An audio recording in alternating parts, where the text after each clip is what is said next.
Welcome to this video about lake freighters on the Detroit River. My name is Bob Jones, and I will be the narrator on this short voyage. As a lake freighter passes between the Windsor and Detroit skylines, the captain and crew are likely to experience a mix of awe and routine.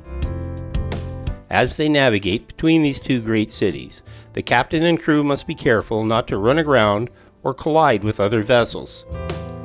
It's a busy waterway, and they rely on training and technology to stay safe. Also known as lakers, these freighters are traditionally called boats, although classified as ships that operate on the Great Lakes of North America. Freighters are part of a vital transportation network that connects the Great Lakes region to the rest of the world.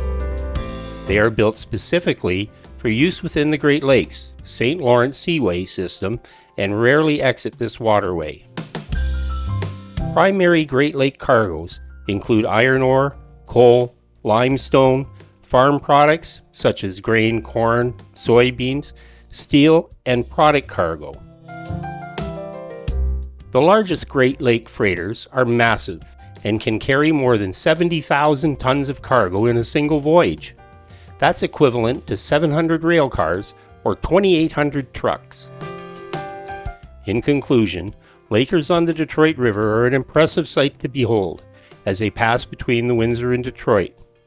Lakers offer a unique perspective on the history, culture, and economy of these two great cities.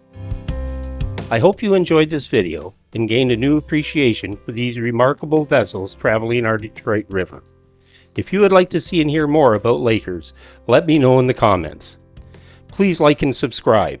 I appreciate the help and support to keep this channel alive. This is Bob Jones. Thanks for watching, and I'll see you in the next video.